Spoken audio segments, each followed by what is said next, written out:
plataforma informativa de la Amazonía peruana.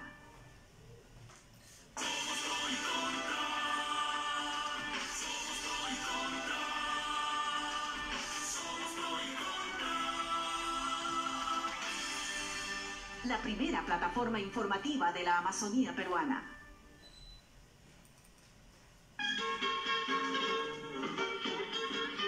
Buenas noches, Iquitos. Buenas noches, mundo. Buenas noches, amigos de Pro y Contra, la primera plataforma informativa de la Amazonía peruana. Les saludamos desde la orilla del río Amazonas, una de las maravillas naturales del mundo y donde tratamos de vivir en armonía con la naturaleza. Usted forma parte del programa más plural y biohumanitario del mundo. Compartimos con ustedes la esperanza de un mundo mejor, de una vida con menos discriminación, más tolerancia, donde la distribución de la riqueza sea más amplia. Somos parte de este universo diverso, de esta naturaleza que ratifica su belleza de todas las sangres. Vamos rumbo al bicentenario y queremos encontrar junto a todos ustedes el paraíso terrenal. Somos Pro y Contra, la primera plataforma informativa de la Amazonía peruana.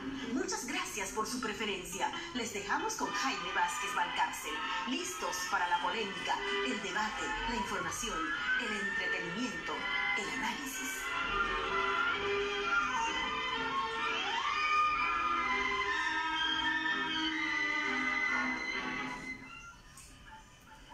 Buenas noches, amigos televidentes, nuevamente con ustedes listos para comenzar el programa de hoy. Queremos indicarles que hoy vamos a tener, como siempre, un programa especial con invitados especiales. Queremos indicarles, además, amigos televidentes, que vamos a tener enlaces con profesionales hablando de lo que está sucediendo en Iquitos en estos días y que evidentemente tiene al COVID-19 en el centro de atención porque todo gira a veces en torno al número de fallecidos, a que los enterrados, si ya tienen la posibilidad de ser trasladados a otros lugares, y también cómo están las comunidades nativas en esta lucha contra el COVID-19. Y queremos decir, en este combate al COVID-19 hay mucha desinformación, hay mucha mala información y también hay falta de información. Eso hay que decirlo con mucha claridad. Pero en este último día del mes de julio, en este viernes de fin de semana, como todos los días, todas las noches, queremos agradecer la sintonía de los abonados de Canal 103 de Cablevisión, tanto de Iquitos como de Nauta, que están pendientes del programa. Y por supuesto también queremos agradecer a los televidentes de Cablevisión que están en Iquitos y que siempre participan a través del WhatsApp al 965-635544. Hoy tenemos un programa de fin de semana, un programa en donde usted es el protagonista y por eso queremos, como todas las noches, comenzar el programa con algo de la historia de Iquitos.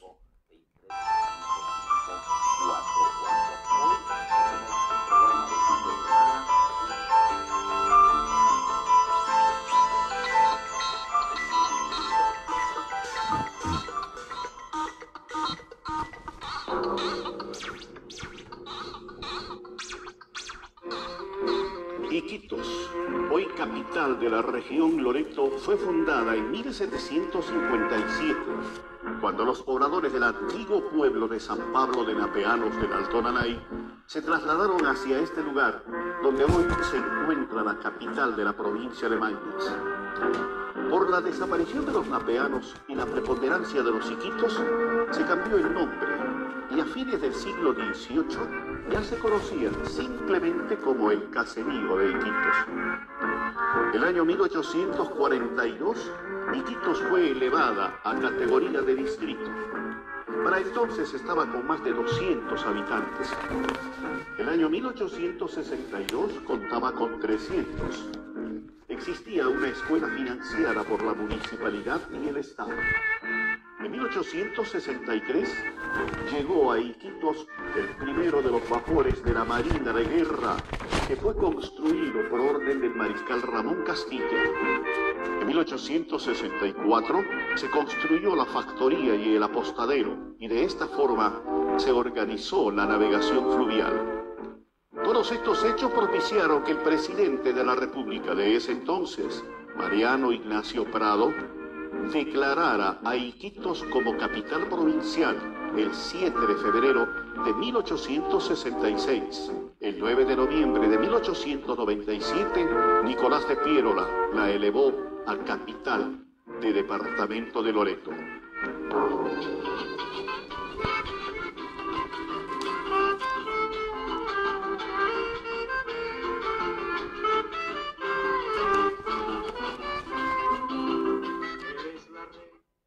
Amigos televidentes, a esta hora del programa nosotros queremos hablar brevemente sobre el acuerdo de Escazú, que tanta controversia, que tanta desinformación y que también tanta opinión desubicada, desinformada ha provocado en los últimos días. ¿Y por qué decimos ello?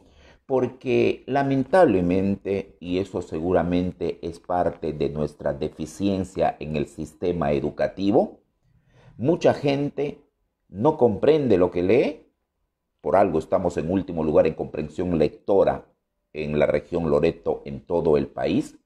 Mucha gente no comprende lo que lee y mucha gente opina sin haber leído un documento del que expresa una opinión.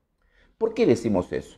Con notorias y excepciones que confirman la regla, el acuerdo de Escazú ha provocado un rechazo porque, entre otras cosas, se indica que se renuncia a la soberanía al firmar este acuerdo y que serán instituciones extranjeras las que van a decidir sobre nuestro desarrollo y nuestro futuro.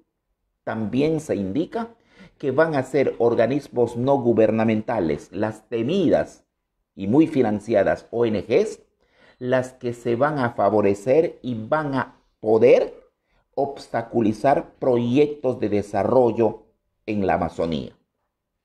Primera verdad que tenemos que decir de acuerdo a la lectura de los 26 artículos del acuerdo de Escazú. No hay en ningún punto de este acuerdo una pretensión del mismo en donde se tiene que obligar a los países a renunciar a su soberanía. Es en última instancia, cuando no se pongan de acuerdo las partes que son países, que se puede acudir a la Corte Interamericana de Justicia si es que los países que no se ponen de acuerdo no pueden conciliar la diferencia. En ningún momento se habla de soberanía. Pues bien, hay otro tema que se está diciendo machaconamente con relación a este acuerdo de Escazú, y que es que todos los proyectos van a ser bloqueados por los organismos no gubernamentales en convenio con fuerzas internacionales para impedir nuestro desarrollo.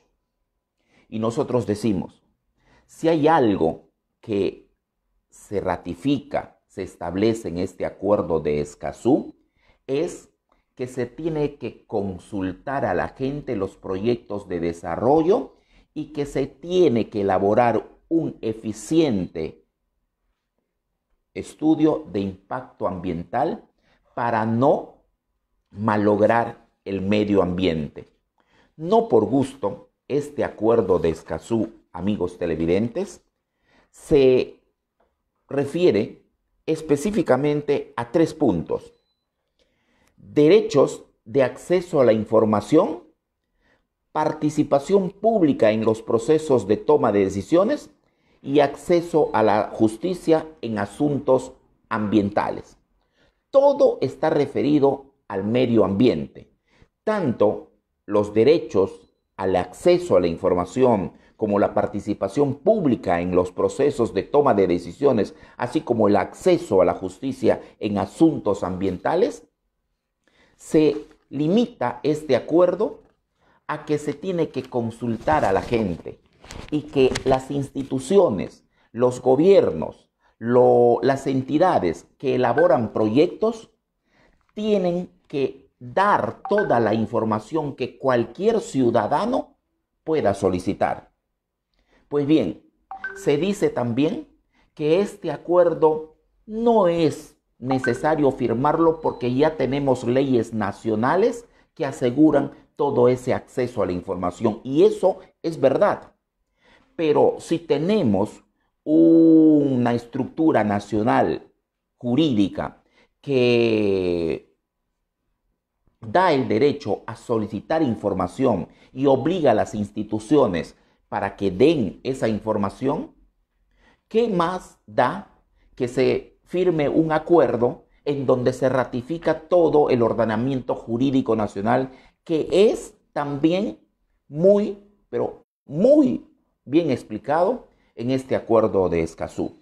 Y ustedes dirán, Jaime ya leyó el acuerdo, Jaime ya está con las ONGs, Jaime ya está renunciando a la soberanía de la Amazonía peruana y por lo tanto Jaime es, como se podría decir, Carlos Mauricio, un agente de fuerzas o poderes económicos extranjeros. No. Si hay algo que queda claro en este acuerdo es que se da el instrumento para que el ciudadano pueda acceder a la información y si no accede a la información, da los mecanismos adecuados para acudir a la justicia del país para obligar a las autoridades a dar esa información. Eso nos parece fundamental y un periodista, más aún, no puede estar en contra de instrumentos que permitan acceder a la información. ¿Sí? Eso claro. Ahora bien, hay también en los últimos artículos de este acuerdo puntos que dan la posibilidad a organismos no gubernamentales para que realicen talleres informativos con relación a los peligros del medio ambiente y también el acceso a la información. Y ahí creemos que se favorece a las ONGs. Pero nosotros decimos, sin este instrumento, ¿hay algunas ONGs que son favorecidas? Por supuesto. La Universidad Nacional de la Amazonía Peruana, el Gobierno Regional de Loreto, han firmado convenios con varias ONGs. Y eso, entonces, les hace agentes del desarrollo extranjero. Para nada, para nada. Lo que precisamente falta en este país es que se cumplan las leyes. Y les voy a poner un caso preciso y que sirve de ejemplo para que, con o sin acuerdo de Escazú, tenemos que fortalecer nuestra condición de ciudadanos. Les voy a decir cuál. Miren, todos los iquiteños en algún momento hemos ido por la avenida La Marina, ¿sí? Ya. Todos los iquiteños hemos sufrido, los que tenemos más de 40 años, cuando se derrumbaba la avenida de La Marina en la zona del Huequito. Todos los iquiteños hoy podemos ir al Huequito, que está en los cruces de la calle Celendín con avenida de la Marina más o menos, y ver un elefante blanco. En ese proyecto del embarcadero El Huequito, iniciado en la gestión de Iván Vázquez Valera y terminada en la gestión de Fernando Meléndez, en ese proyecto se ha gastado cerca de 10 millones de soles. ¿Saben por qué no se puede utilizar ese embarcadero que costó esa cantidad de dinero? Porque el estudio de impacto ambiental no estuvo bien elaborado y por lo tanto no se puede utilizar. Y nosotros decimos, para hacer un proyecto con esa cantidad de dinero, ¿no es básico tener un estudio de impacto ambiental? Por supuesto que sí. Pero si eso esperamos de las autoridades, van a hacer proyectos como El Huequito. Pero Si hacemos caso al ordenamiento nacional y si hay un acuerdo que ratifica esa obligación del Estado, de los organismos, de dar información sobre los estudios de impacto ambiental, ¿qué más da? Hay que felicitar. Pero eso evidentemente no hace que apoyemos la majadería de algunas ONGs que tienen en la Amazonía su gallinita de los huevos de oro para recibir fondos extranjeros que evidentemente les da trabajo por los siglos de los siglos, amén, a ellos.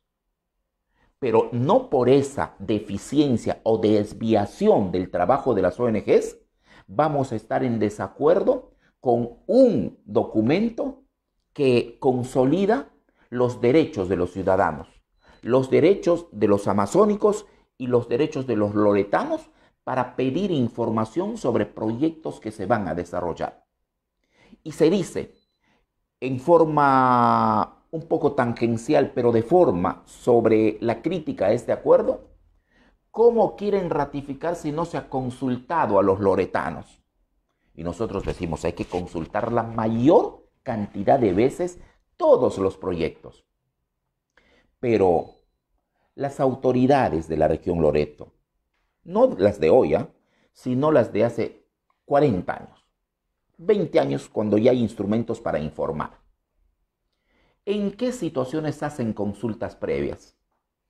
¿Acaso no sabemos nosotros que esa información del presupuesto participativo es un canto de sirena, es un saludo a la bandera para hacer proyectos? ¿Qué autoridad consulta adecuadamente para decidir sobre un proyecto de desarrollo? El de hoy, por ejemplo. ¿Alguien ha consultado para la pavimentación de varias calles de Iquitos? ¿Alguien ha consultado para hacer el bulevar nuevo que se va a construir desde la Plaza de Armas hasta la Plaza Castilla?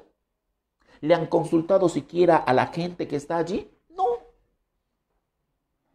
¿Le han consultado, por ejemplo, para hablar de obras de antaño, a los iquiteños para que hagan el proyecto de alcantarillado, que es otro elefante blanco también que está en la zona de Versalles de Punchana?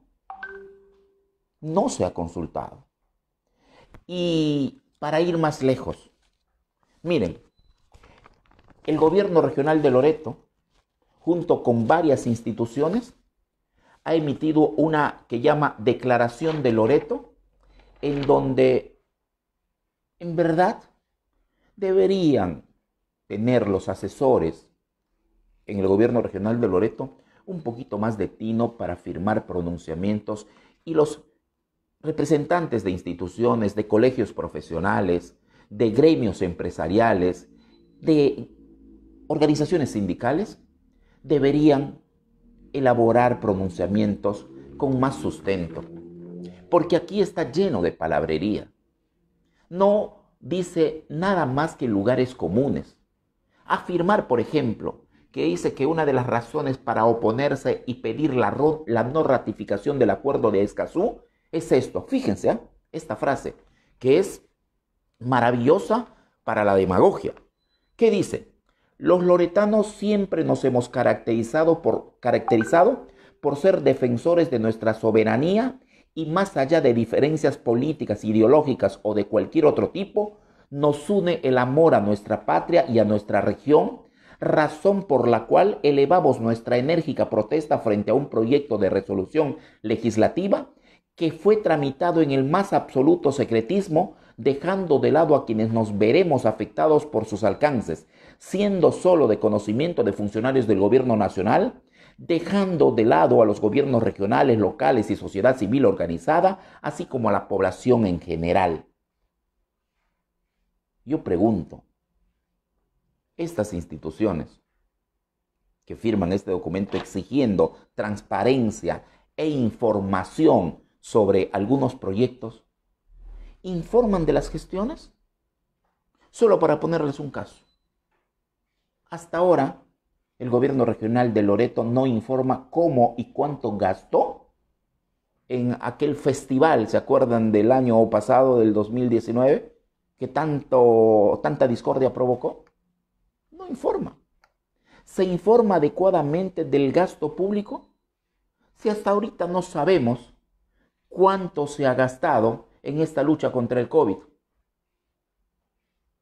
Entonces, no vengan a decir que no se da información y que este acuerdo de Escazú va a provocar que perdamos soberanía y que los loretanos, como amamos a la región, como amamos a la patria de manera distinta a los demás ciudadanos de otras regiones, nos oponemos y no queremos la ratificación de este acuerdo. Yo he leído este acuerdo y en verdad, en todos los puntos, habla de participación ciudadana, de derecho a la información y de crear vínculos entre el poblador y las instituciones para que se nos dé información. ¿No queremos información? Claro que sí. Acceso a la justicia. Miren, uno de los puntos. Se dice que en aquellos pueblos donde no se hable el castellano, será necesario que se administre justicia con esos comuneros en su idioma original. ¿Podemos estar en desacuerdo con eso? Y además hay leyes nacionales que aseguran ello. Y eso de decir que serán las fuerzas extranjeras las que van a dominar el territorio amazónico, acá hay una confusión con relación al término medio ambiente. Los amazónicos inconsistentemente creemos que cuando se habla de medio ambiente solo se habla de Amazonía. Yo pregunto, ¿en Huancavelica no hay que cuidar el medio ambiente? ¿En Ancash no hay que cuidar el medio ambiente? ¿En Huancayo no hay que cuidar el medio ambiente? ¿En Cerro de Pasco no hay que cuidar el medio ambiente? Esto habla, este acuerdo de Escazú, del medio ambiente en general. Y todos debemos cuidarlo. Y yo pregunto, eso de acudir a organismos internacionales para preservación del medio ambiente cuando en el país no nos hacen caso, ¿está mal? Por supuesto que no. Y les traigo a colación un hecho histórico. Si no hubieran existido mecanismos internacionales de denuncia, no se hubiera conocido en Londres y en todo el mundo y en Europa las barbaridades que se cometieron contra los pobladores nativos en la época del caucho. Fue una denuncia local primero, en Iquitos. Luego pasó a la prensa nacional. Y después, un ciudadano extranjero, Handerberg, llevó la denuncia de Benjamín Saldaña Roca a fueros internacionales. Y ahí es donde se armó todo el escándalo. Tanto así que la corona británica envió al cónsul Roger Casement para verificar esas denuncias. Fue un escándalo internacional. ¿Por qué? Porque en Iquitos ya se sabe cómo estaba la administración de justicia.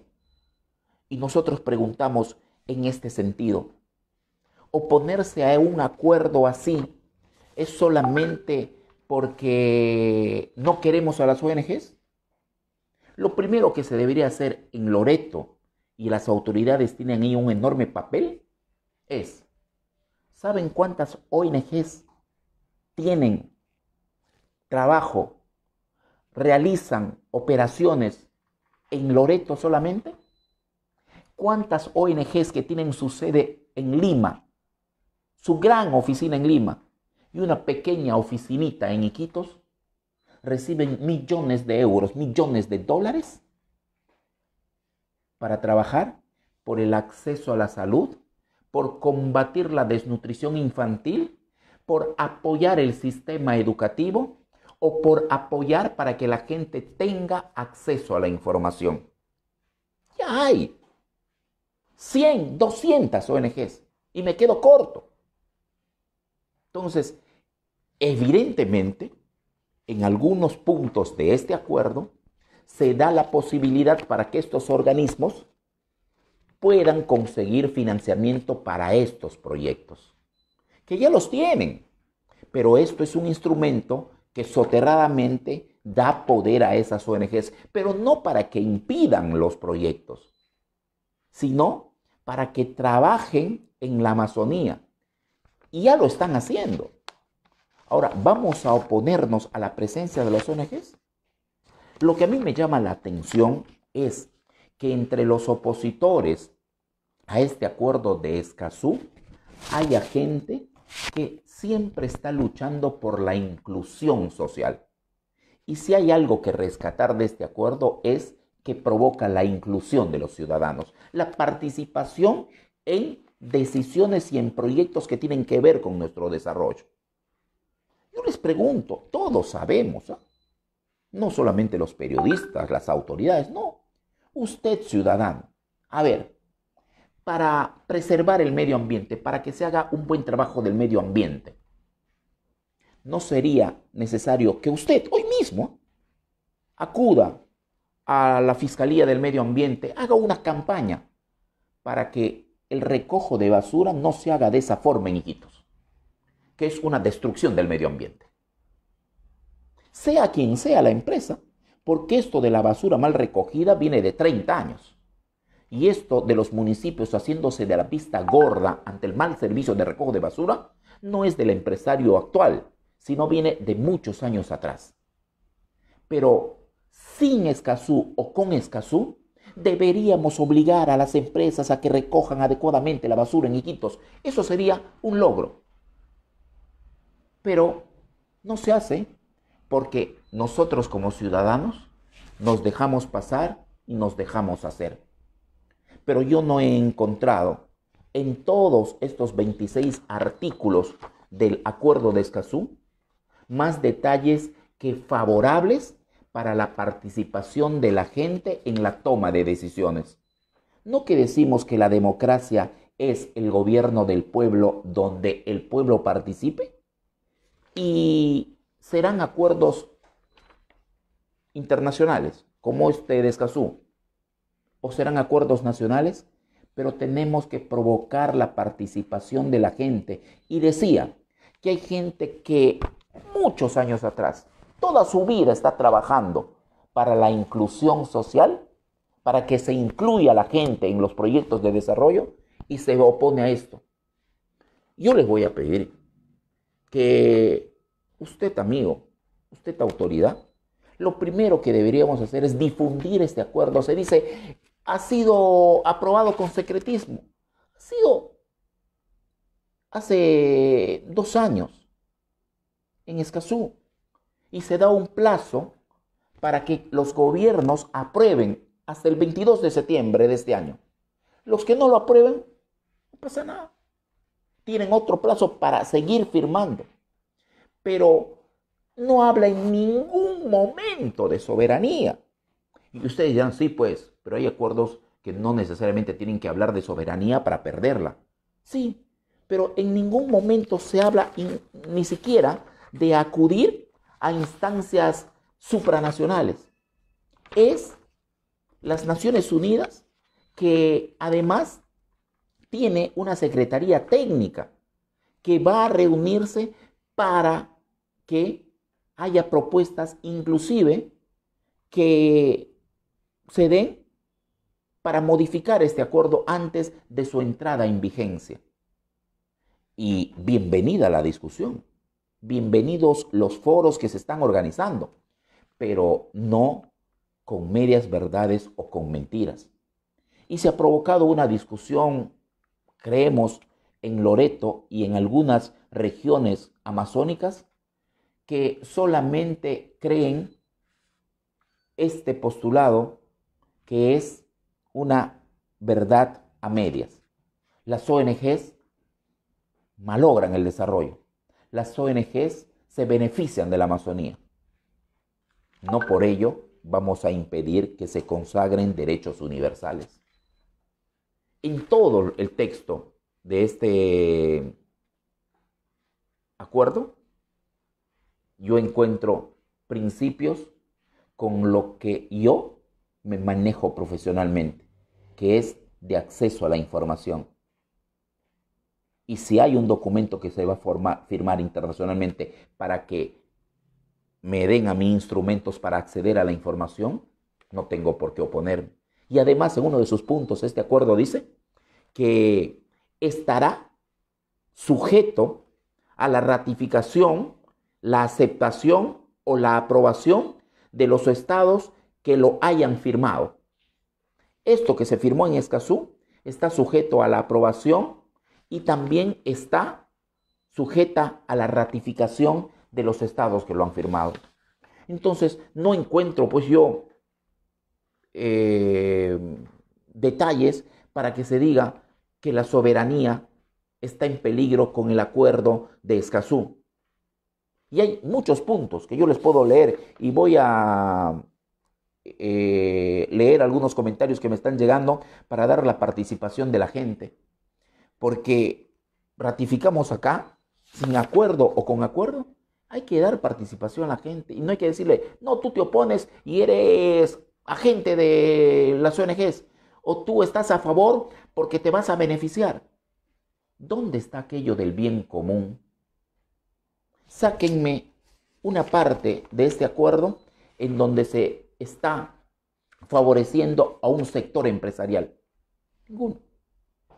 ¿O es que no sabemos que los proyectos de desarrollo en la Amazonía se han hecho sin ningún tipo de criterio técnico muchas veces? Y ojo, también hay instituciones y personas que viven de la oposición a proyectos para impedir los mismos y no lograr la interconexión, no lograr la construcción de vías de acceso a los pueblos. Eso también es cierto, pero no por ello vamos a oponernos a este acuerdo. Voy a leer Marco Arellano Ramírez. Ya tenemos la comunicación con nuestro primer invitado. En estos momentos me dice Carlos Morillo. Mire, Marco Arellano Ramírez, Jaime, buenas noches, éxitos para tu noticiario, un abrazo fraterno. Marco, muchas gracias, señor. Yo siempre pregunto si está en el norte, está en el sur. De repente Marco no quiere decir, por razones comprensibles. No voy a seguir preguntando, Marco, pero un saludo especial, señor, un norteño que ha trabajado mucho tiempo en la selva peruana. Marisol Zabaleta Valera también nos está viendo. Le agradecemos. Estela Traverso, buenas noches, señora Estela. Félix Arama, buenas noches, Jaime, buenas noches, señor Félix, y habrá leído junto con su nietita el libro que le hemos obsequiado gentilmente. Marbelita Paredes, viuda de Del Águila, buenas noches, señor Jaime, estoy viendo el noticiero de hoy, bendiciones. Señora, ¿ya Salud se comunicó con usted? Por favor, díganos. Jorge Monzón, buenas noches, estimado Jaime, desde el Estado del Sol. Gilberto Guerra Muñoz, Jaime, ya mordió también, dice. Yo broma, y dije, Gilberto, mira lo que me dice Carlos Maurilio. Gilberto Guerra Muñoz, a raíz de mi comentario, Jaime ya mordió también. Y después Gilberto Guerra Muñoz dice, broma, don Jaime. Está bien, broma. Y no está mal que piensen. A mí no me molesta, amigo, cuando dicen, no, ya mordió. No, o sea, yo opino así, y si piensan eso ustedes, aún dudando de mis expresiones, yo respeto las expresiones suyas. Fernando Dávila Sánchez, ese tema de acceso a la información es puro cuento, lo mismo deben hacer los municipios, gobiernos regionales y el gobierno central. ¿Pasa eso en la realidad? ¿Verdad, señor Fernando Dávila? Miren, algún alcalde puede publicar lo que ha recibido desde el 15 de marzo hasta el 31 de julio. Hoy es 31 de julio, mañana, Carlos. Hoy es 31. Ya. ¿Por qué no pedimos? Y vamos a hacer con Salvador Lavado, creo, Carlos Maurilio, una campañita para pedirles información. Y van a ver que no la van a dar. Y este acuerdo dice, por ejemplo, que si no se da información, pues las personas pueden acudir al Poder Judicial a denunciar a la institución, a sus representantes. Y además dice que si la información que van a dar requiere algún tipo de costo y usted es persona vulnerable, no puede pagar y le tienen que exonerar de ese pago. Y eso es lo que muchos pretendemos. Con este acuerdo de Escazú, lo más preciado que yo veo es que se da posibilidad de acceder a la información, de acceder a la justicia y también de proteger el medio ambiente. Estos elementos que son globales, ¿alguien puede oponerse? No creo. Pero hay veces que mucha gente quiere oponerse bajo el prurito de que se está entregando soberanía, de que fuerzas extranjeras van a acudir a la Amazonía y nos van a quitar lo que tenemos. Se está pretendiendo la internacionalización de la Amazonía y eso no podemos permitirlo porque es nuestra. Entonces, son términos que en verdad a veces provocan comentarios airados de mi parte, pero es porque le pongo también pasión a mis comentarios. Y me van a disculpar, porque voy a seguir leyendo los comentarios que me están llegando, porque ya estamos en comunicación, me dice Carlos Maurilio, con la abogada del Vicariato Apostólico de Iquitos, la doctora Rita Ruth, que ha tenido un foro el día de ayer en las redes sociales y ha dado algunas informaciones que de verdad debería provocar un debate en la ciudad de Iquitos y en la Amazonía.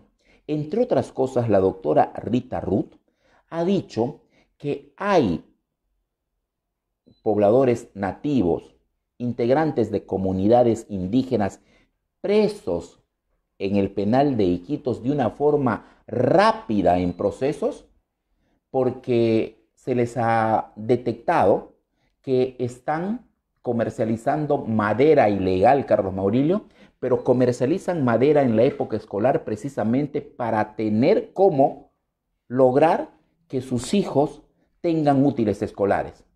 Pero no solamente eso ha dicho la doctora Rita Ruth, sino que cuando se trata de nativos, la justicia es rapidísima y cuando se trata de empresarios madereros, la justicia es lenta. Eso en el punto de justicia, de acceso a la justicia.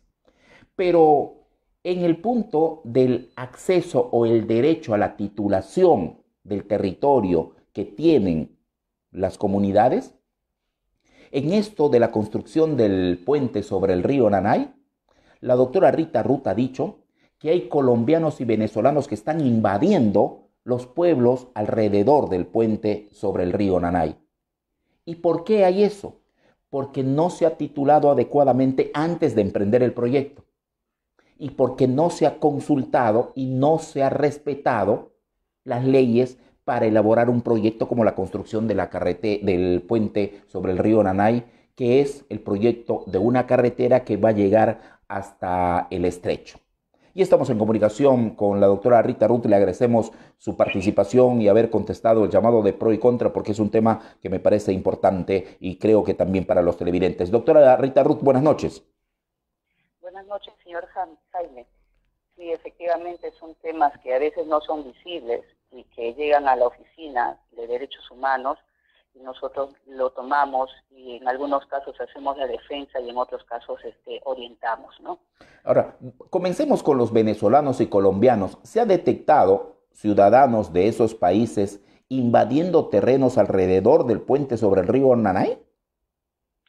Sí, antes de la pandemia me visitaron a la oficina un APU de la comunidad Muruy, el señor Roger Gatica, juntamente con Rubén Medina, quien es presidente de una organización Muruy, para pedirme orientación respecto de cómo podían ellos denunciar, hacer su denuncia respecto de estas invasiones, ¿no? Nosotros sabemos que en las comunidades las casas están en un lugar y las chacras están alejadas de las casas, ¿no? Entonces es en las zonas de las chacras que ellos tienen que están siendo invadidos, ¿no? Entonces ellos habían interpuesto una denuncia ante la Fiscalía Especializada del Medio Ambiente, pero ellos sentían que no estaban siendo, no les hacían caso como este tipo de denuncia. Entonces yo les he dicho pues que eso es un delito contra el patrimonio, que está tipificado en el Código Penal como delito del patrimonio y no como un delito medioambiental, ¿no? Entonces les orienté para que ellos vayan hacia una fiscalía especializada en lo penal, ¿no? Y vino la pandemia y ayer que fue el foro que se estaba hablando de estos proyectos, megaproyectos, ¿no? En todo caso el puente Nanay, me acordé de este tema, ¿no? Y efectivamente Hoy día conversé con ellos y ellos aún no han hecho la denuncia, pero la situación todavía persiste, ¿no? Porque ya hay agresiones a madres indígenas, a mujeres indígenas, ¿no? Y me dio el nombre también de una madre indígena quien también ha sido afectada en sus cultivos, ¿no? Entonces, es una situación que... ¿Pero hecha por no ciudadanos extranjeros? Sí, sí, sí, sí. Sí, ellos han señalado que hay algunas personas Ahora, ¿y esto se colombianas da y porque no venezolanas. tienen titulación, no están legalmente constituidos como propietarios de esos terrenos, doctora? Mira, lo que pasa es que algunas titulaciones se les otorga en el lugar donde está y no se les reconoce la extensión de su territorio, ¿no? Yo ayer mencionaba también en el caso de Cuninico que se les había dado la titulación, pero no se había reconocido dónde están sus chacras, ¿no? Entonces, en muchos lugares hay titulación y en otros lugares no están reconocidos este espacio de sus territorios, ¿no? Pero ellos ancestralmente vienen viviendo allí, ancestralmente vienen realizando sus cultivos y forma parte de su territorio, ¿no? Entonces, eso era la preocupación de ellos y un poco también el temor también que sienten ellos, ¿no? No solamente a no ser escuchados, sino a la integridad de sus vidas, ¿no? Entonces, Y que no encuentran los mecanismos para hacer valer sus derechos, ¿no? Así es, porque ellos me habían hecho la consulta antes de la pandemia y no estaban bien encausadas sus denuncias, ¿no? Claro, Entonces, porque no tienen asesoría, ¿no? No tienen, y ellos habían han visto pues que estaban malogrando sus bosques, sus plantaciones, entonces ellos fueron a una fiscalía equivocada, ¿no? Entonces les orienté, pero hoy día confirmé que ellos no lograron y que me estaban pidiendo que se les podía apoyar para que puedan ellos hacer la denuncia, porque es una situación muy delicada, porque ahora ya no es un ataque a veces a los varones, ¿no? Entre varones, sino que ya hay una mujer de por medio que está siendo agraviada, ¿no? Pero se está a tiempo de detener estos abusos, ¿no? Claro que sí, claro que sí. Claro que sí, yo la próxima semana voy a atenderles y sería bueno que también, ya que usted escuchó y está levantando esta información, que también se les escuche los testimonios a ellos, ¿no? Que es muy preocupante que muchas veces no tienen acceso a hacer sus denuncias públicas, ¿no? Hacer Claro. sus denuncias públicas y hacen esas cosas pidiendo apoyo y sería bueno que la población también Ahora, ellos no tienen acceso a la justicia ni acceso a los medios tampoco, ¿no? No, porque esto es una denuncia grave que ya se debió hacer pública, ¿no? Y mira, te estoy hablando desde antes de la pandemia. Claro. Ellos sí, hicieron pues. la denuncia, yo les mandé a la fiscalía y ellos no fueron, ¿no? No fueron. Y usted no acompañó, digamos, a este tema, ¿no? Porque ellos tenían una persona que les estaba orientando. Claro. Entonces han seguido a preguntarme, como especialista en algunos temas, que fueron a preguntarme si estaba bien encausado, ¿no? Entonces yo les dije que no, que eso debería ir a una fiscalía especializada en lo penal, ¿no? Pero ahora que se ha tocado el tema y he indagado, les he preguntado nuevamente si han logrado hacer la denuncia, me dijeron que necesitan ellos hacer la denuncia porque ya hay agresiones hacia una mujer, ¿no? Que ellos ya no pueden controlar. Bueno, esperemos que se solucione beneficiosamente y que se evite las agresiones a las mujeres y a los hombres también de esa zona. Ahora, segundo punto, doctora, que también ayer cuando escuchábamos nosotros decimos, ¿estamos en el 2020 o estamos en 1910, 1912, que cuando los caucheros impedían que los pobladores indígenas accedan a la justicia y cuando les denunciaban, la misma justicia actuaba con celeridad y a los empresarios caucheros inclusive no podían ni siquiera ejecutar órdenes de detención? Pero usted lo que ha dicho ayer es una cosa grave también, porque, corríjame si es que entendí mal, que cuando se trata de comuneros que tienen problemas para la extracción de madera, la justicia es rápida y les mete a la cárcel, literal. Y cuando se trata de empresarios madereros, la justicia es muy lenta y no llega hasta su final. ¿Es así y hay gente presa por esta situación en Iquitos? Claro que sí. Yo tengo un caso, en el caso de la comunidad nativa de Palizada, de aquí de Marañón, que nosotros sabemos que tenemos un ecosistema totalmente diferente a la costa de la selva, a la sierra, ¿no? Que nosotros tenemos época de creciente y vaciante, pero es una comunidad que casi todo el año está en creciente, ¿no? Entonces ellos a veces hacen el trabajo de transporte de madera.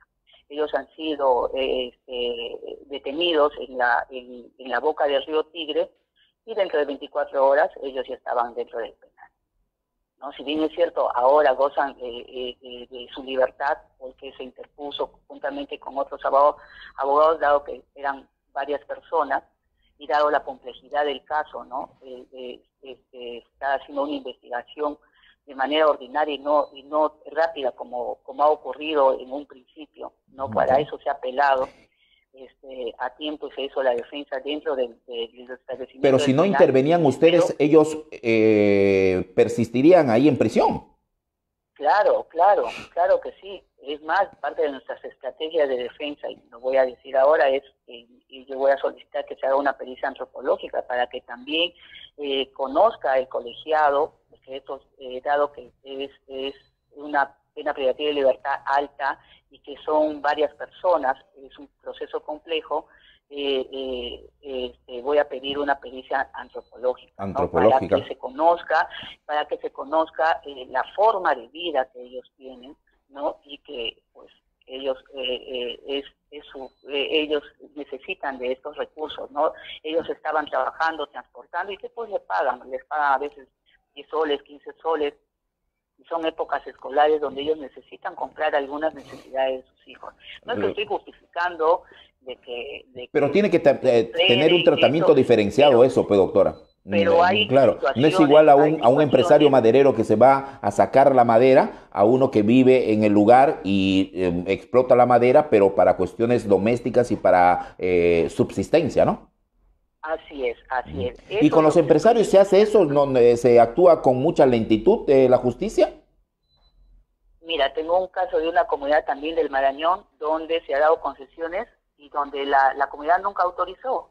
Se ha falsificado las firmas, está la denuncia en la Fiscalía Especializada de Medio Ambiente en Nauta, y hasta el día de hoy no le toman ni siquiera la declaración al empresario. Uy. Entonces ellos tienen que venir desde lejos, gastar sus pasajes, estar pendientes, porque la multa les llega a ellos. Entonces ellos se sienten desesperados, y cuando uno revisa, da el nombre del expediente, de la carpeta o los nombres de la persona que está siendo investigada, te dicen, ¿cuál de los casos, doctora? Y resulta que hay personas que tienen más de 10, más de 20 denuncias y están allí. Parecida a la época del caucho, ¿no? Parecida a la época del caucho. O sea, no ha cambiado. No ha cambiado, si bien es cierto, la normativa se ha vuelto más drástica, no se ha aumentado las penas, pero al momento de sancionar, investigar, siempre va por las personas más vulnerables. Haciendo un paralelo, doctora, si antes en esa época había un Rómulo Paredes o un Carlos Valcárcel, ahora, por cuestión de género inclusive, hay una Rita Rupp, ¿no? Mira, a mí me llegan los casos, sino que a veces nosotros por cuestión de trabajo... No se debe abastecer. Cuestión de trabajo no los hacemos públicos, ¿no? Ayer hacer la oportunidad de compartirlo, porque es parte de mi trabajo, ¿no? Entonces lo compartí. Bueno, es parte de su trabajo compartir, pero es parte de nuestro trabajo hacerlo público, ¿no? Lo chapamos ahí la información y nosotros lo hicimos público. Sí, y me parece muy bien porque la población tiene que conocer ese tipo de vulneraciones, ¿no? Ahora, doctora, finalmente, con brevedad, por favor, porque estamos tocando estos temas, ¿usted está de acuerdo con el acuerdo de Escazú? A ver, yo soy docente universitaria, justo enseño en la parte de Constitución y Derechos Humanos, ¿no? Ya. Entonces, para mí, ir a solicitar una información, a veces es difícil, ¿no? Si bien es cierto, es un derecho fundamental que también lo señala el inciso 5 del artículo 2 de la Constitución Política de Perú, solicitar información de todo tipo, ya sea de manera individual, de manera colectiva, pero muchas veces esa información no es fácil de obtenerlo, ¿no? Entonces, este acuerdo va a permitir que en temas medioambientales se pueda conseguir esa información. Y si se tiene que llegar a algún tribunal internacional, como cuando se vulneran los derechos fundamentales, se llega a tribunales internacionales, se tendría que llegar. No hay una cosa diferente, ¿no? Yo escucho también comentarios y señalan a las ONGs como los que están impulsando esto.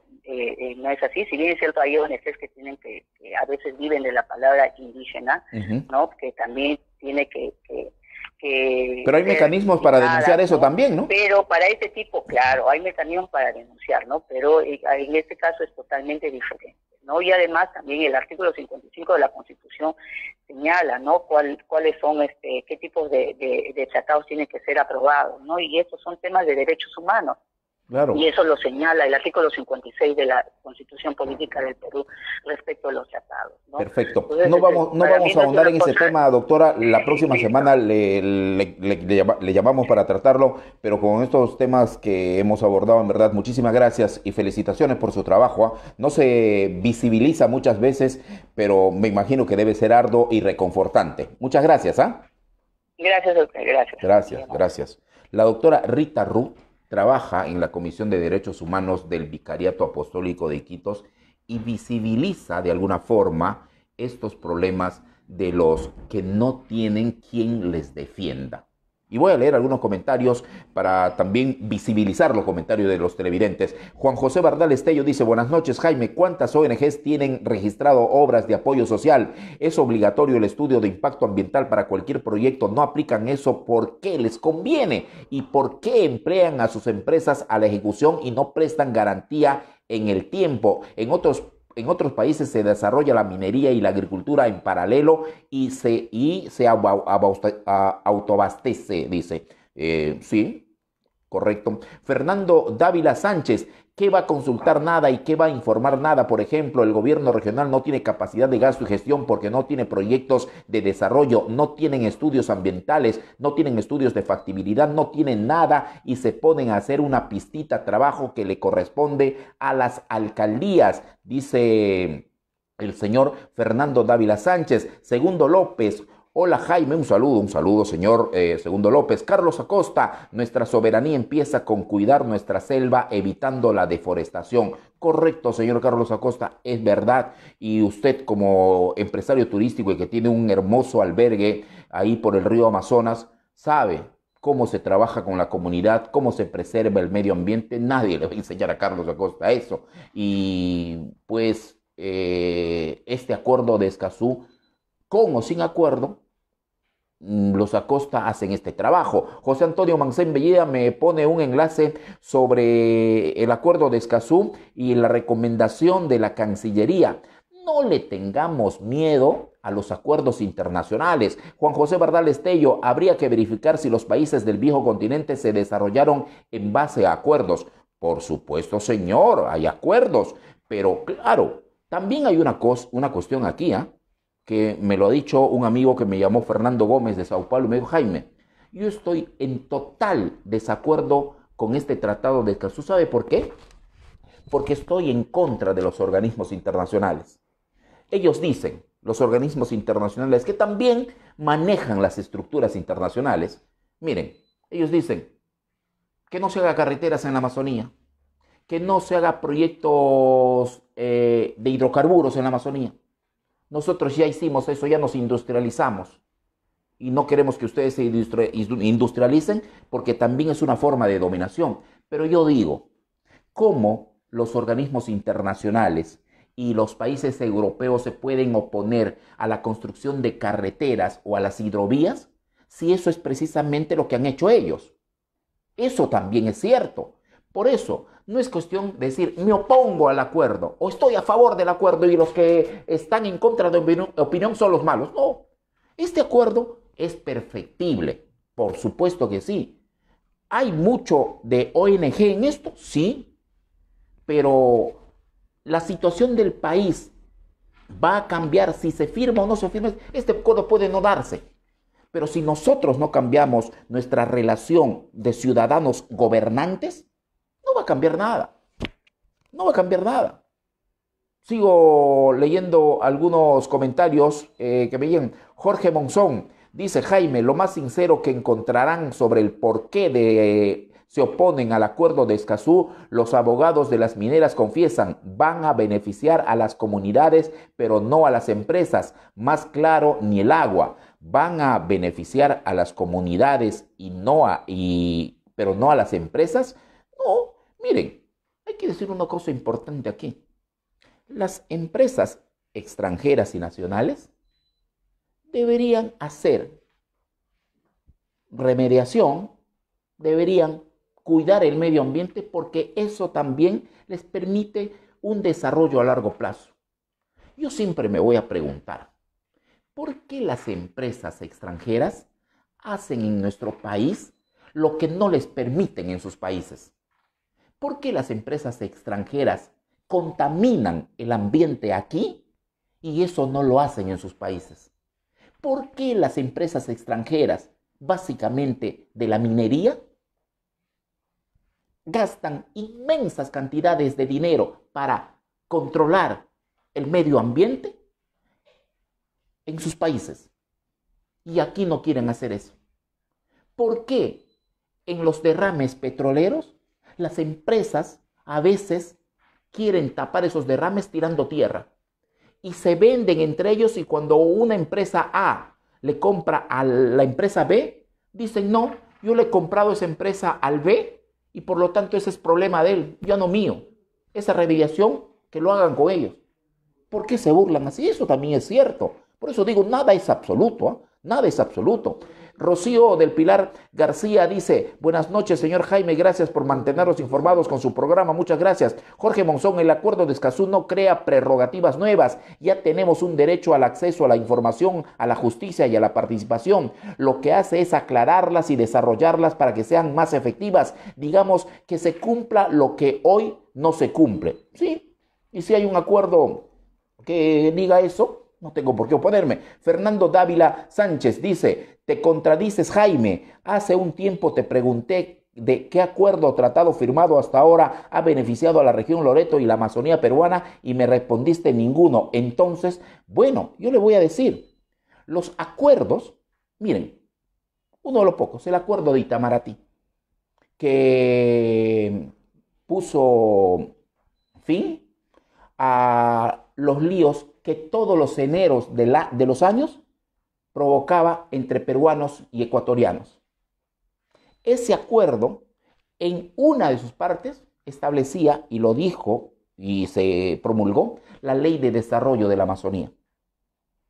¿Quiénes se han beneficiado con la Ley de Desarrollo de la Amazonía y quiénes se han beneficiado con el acuerdo, con el tratado con Ecuador? Sí, vayan a ver Tumbes. Loreto, algunas instituciones, inclusive instituciones que se oponían al acuerdo, terminaron beneficiándose. Pero los acuerdos de este tipo, como el de Escazú, pueden ser letra muerta si es que no hay quien exija precisamente los puntos que tienen estos acuerdos. Y me parece bien que me haga esta acotación el señor Fernando Dávila Sánchez, pero los acuerdos en la Amazonía es como la Constitución. ¿Acaso la Constitución no dice que todos tienen derecho a una vida digna? ¿Que todos tienen derecho a la educación y a la salud, el acceso a la educación y a la salud? Vaya usted a ver, el 40% de pobladores en Loreto no accede a la educación virtual. Y eso lo garantiza la Constitución. Pero lo que yo digo siempre acá en el programa es, en el Perú falta, y yo repito esto, no es que lo estoy creando, en el Perú falta una ley en donde se diga, cúmplase todas las leyes promulgadas. Y punto. Estamos en comunicación con Héctor Tintaya desde la ciudad de Arequipa, donde hay todavía una situación complicada y pues en el mensaje presidencial un poco más, el presidente Martín Vizcarra dice, se hace necesaria una reforma política porque precisamente esta política crea situaciones como las de Arequipa. Y uno dice, ¿Cáceres Llica es el representante de la política arequipeña o es solamente un gobernador que ha obtenido un voto mínimo, pasó a la segunda vuelta y en esta segunda vuelta le ganó a su competidor? Héctor, ¿qué tal? Buenas noches. Hola Jaime, ¿qué tal? Buenas noches a ti y a todos tus televidentes. Habrás escuchado esa parte del mensaje presidencial en donde se refiere a la clase política y habla de Arequipa, como que esa es la demostración de que nuestra clase política está totalmente desactualizada y tiene que ser cambiada. Claro. Acá se ha hablado mucho sobre esa partecita, ¿no? En realidad fue un renglón aparte que habló, no con nombres y apellidos, pero obviamente se refirió a Arequipa. Bueno, esa situación nosotros la venimos padeciendo pues hace años, ¿no?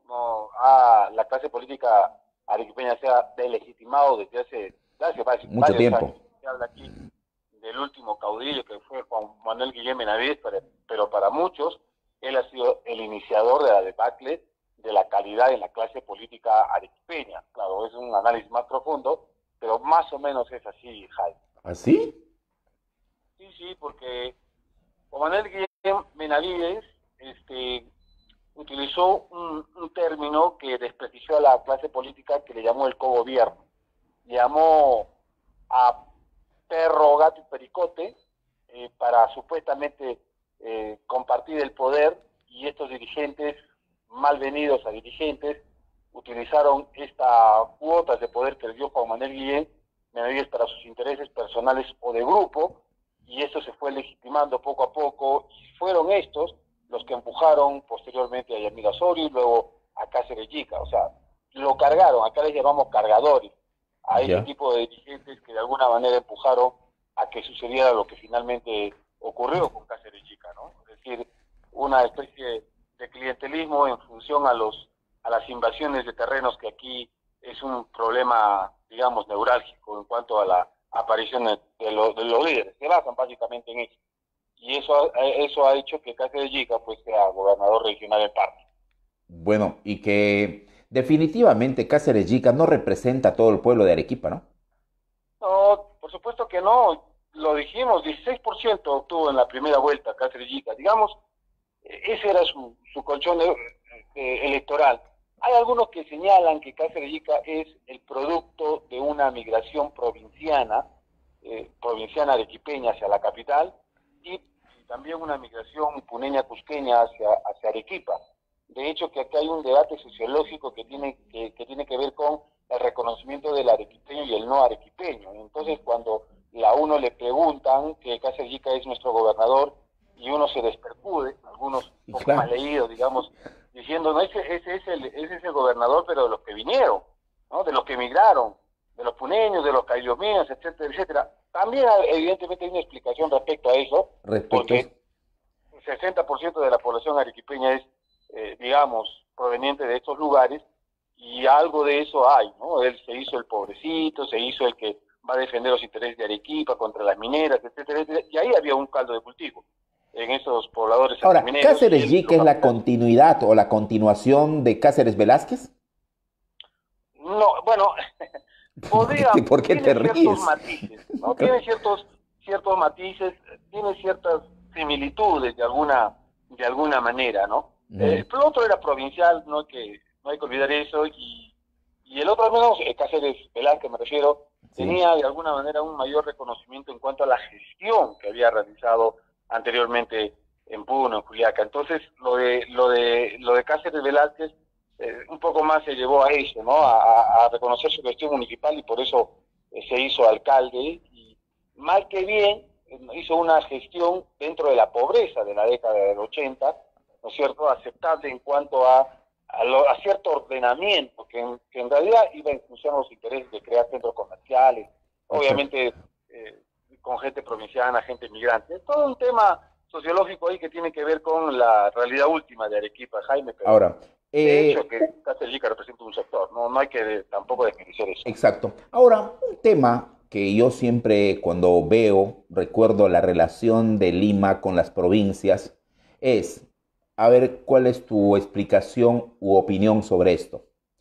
En Arequipa hay medicamentos, hay material médico que ha enviado Lima, pero los arequipeños no saben distribuir. En Arequipa hay bares y restaurantes que están abriendo y eso pone en peligro la campaña contra el COVID. Y uno dice, en Lima el Ministerio de Educación no puede comprar eficientemente tablets.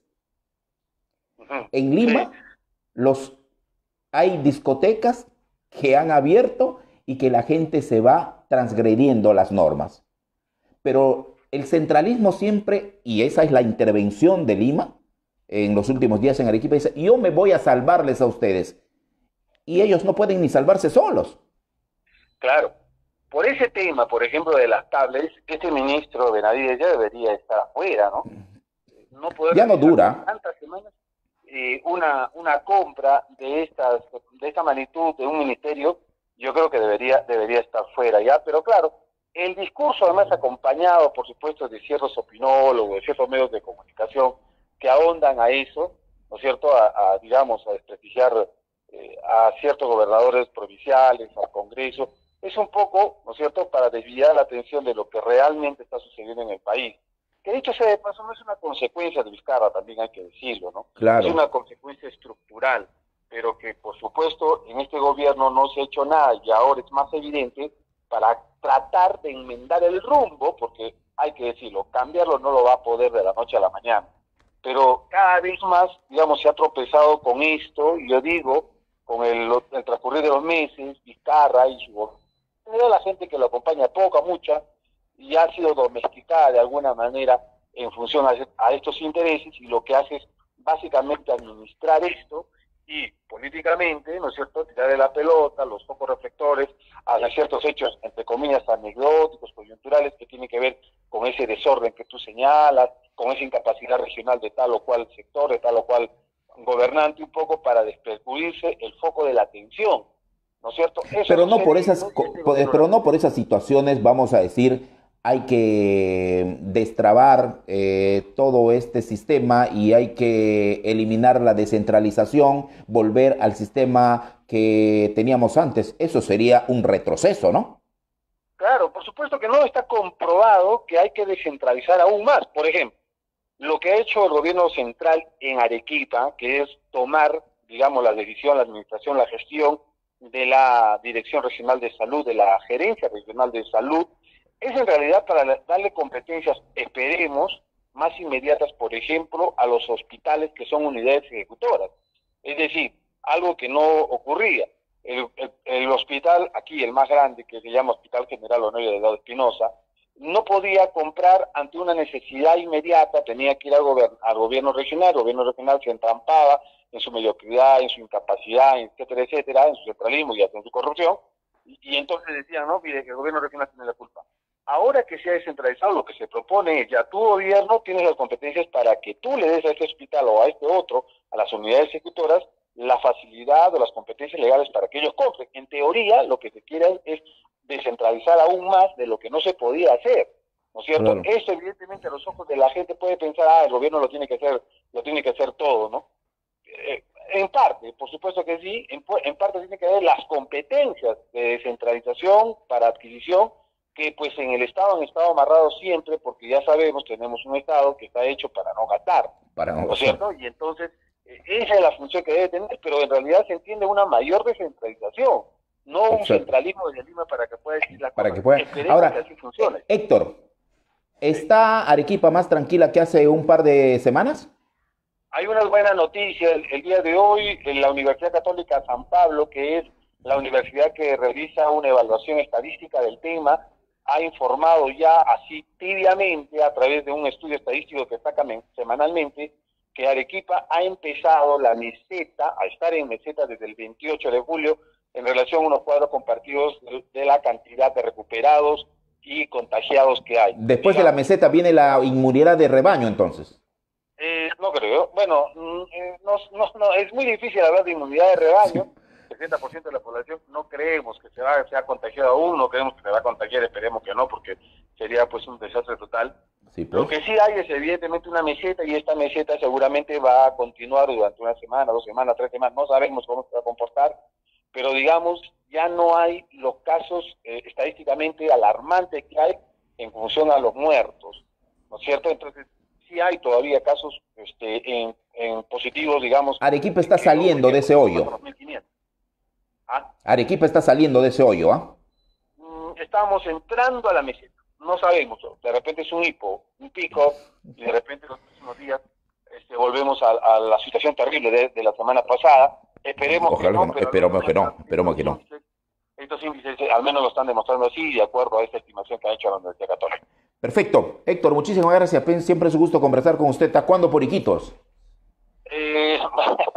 Cuando haya vuelos, cuando haya carretera, la discusión que debe haber en Iquitos. No, la discusión sí, porque hay que decir a nuestros televidentes que el Amazonas nace en Arequipa, así que tú puedes seguir la ruta del Amazonas y llegar a Iquitos. Primero en bote, luego en lancha, por supuesto que sí, algunas veces caminando seguramente. Sí, gracias. Claro, por supuesto. Gracias, señor. Gracias, muy amable. Bueno, ahí está Héctor Tintaya desde Arequipa. Estuvo conversando con pro y contra. Voy a leer algunos comentarios.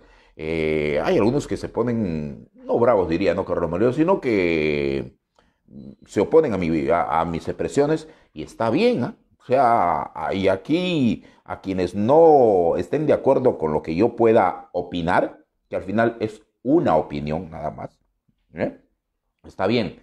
Lisette Machoa de la Cruz, de mucho tiempo. Lisette, hola Jaime, felicitaciones por su programa. Manuel Sánchez, señor Jaime, las comunidades en Loreto no tienen idioma, se llama dialecto. Ya, no voy a entrar a discutir sobre eso. Bueno, Manuel Sánchez, está bien, gracias por decirme. Voy a consultar a mis amigos antropólogos y también lingüistas. Mario Ocmin, gusta tu programa, Jaime, porque día a día tocas temas inherentes a la problemática local y regional. Bien hecho. Gracias, señor Mario Ocmin. Ya tantas críticas, también alguien tiene que decir que está bien el programa, ¿no? Gracias. Ludber 20 Villa Quinteros, saludos también. Félix Jarama, a ver qué dice Félix Jarama. Jaime, Luciana, mi nieta, estuvo full clases virtuales y no podía dar continuidad a la lectura del libro. En esta semana de vacaciones lo puso empeño y está por terminar de leerlo. Luego lo paso su opinión del libro y yo lo comienzo a dar lectura. ¡Qué bonito! Gracias. No, gracias a usted, señor Félix Jarama, por incentivar a la gente y a su nieta a la lectura. Lila Castillo, Fernando Dávila, muy cierto, dice... Será cierto, Fernando Dávila ha tenido varios comentarios, uno de ellos referido a mi opinión. Si es cierto, bueno, admito que puede también tener una equivocación mi expresión. Gerardo Sosa Martínez, nuestro país está secuestrado casi 200 años por los corruptos y parece que esa misma cúpula quiere regalar nuestra selva a las ONGs. Las ONG son empleados de las grandes empresas transnacionales. La armonía es de los loretanos y punto. Eso es una visión localista que yo no comparto, pero bueno, lo leo. Sonia Subiero Cerdeira, simple amigo, porque solo en el Perú existe el criollismo y la informalidad. No creas, ¿eh? En Nueva York, en el centro de Nueva York, hay unos subterráneos donde está todo el mercado chino. En el centro, y la policía está por ahí, no vigilando a los chinos, pero sin intervenir a los chinos. Así que la informalidad no es una exclusividad del Perú, ¿no, Carlos Marilo? Aunque en el Perú tiene ribetes a veces circenses, vamos a decir. Gerardo Sosa Martínez, los países del viejo continente se desarrollaron vendiendo aproximadamente 20 millones de negros por el mundo y sacrificando más o menos 20 millones de nativos en las minas de Potosí, Cerro de Pasco y Huancavelica. Y ahora, ¿qué dice? Y ahora posiblemente están buscando apoderarse de nuestra Amazonía. Bueno, si piensas, no creo que se quieran apoderar de la Amazonía, pero de todas maneras, señor Gerardo Sosa Martínez, su opinión es escuchada. Bien, amigos televidentes, queremos nosotros despedir el programa el día de hoy y decirles que volvemos el próximo lunes, siempre a partir de las 8 en punto de la noche, donde estaremos con un programa especial para todos ustedes. Con ustedes será entonces hasta el próximo lunes a partir de las 8 en punto de la noche, cuando toquemos temas que usted también nos puede sugerir al 965-635544 y también al Gmail, al correo de proycontra@gmail.com. Antes de despedirnos, queremos indicarles, amigos televidentes, que puede ir con su mascotita al Centro Veterinario La Vet de calle Napo 685. Ahí le va a atender el doctor Alfredo Salazar. No se olvide, Napo 685, el Centro Veterinario La Vet. El doctor Alfredo Salazar, con todos sus asistentes, le atiende ahí. Si usted lleva su perrito, su gatito, su monito, su conejito, puede llevar el animal que quiera o el animal que tenga, y también puede ir al Centro Veterinario La Vet de Napo 685, consultar al doctor Alfredo Salazar qué tipo de mascotita puede tener. Así que no se olvide, vaya a calle Napo 685, el Centro Veterinario La Vet. Pero también a los televidentes de Iquitos queremos indicarles que la Carne Nostra sigue atendiendo bajo su sistema delivery. Usted puede tener un chorizo ahumado, un costillar de cerdo, parrilleros, camarón fresco, langostinos, queso fresco, también pulpa de copoazú, pulpa de camu camu, llamando al 978-41-66-63. Repito, el teléfono 978-41-66-63 y 965-60-34-81. La Carne Nostra está para atenderlos a todos ustedes llamando a esos teléfonos. Con nosotros será hasta el día lunes a partir de las 8 en punto de la noche. Buenas noches, hasta ese día.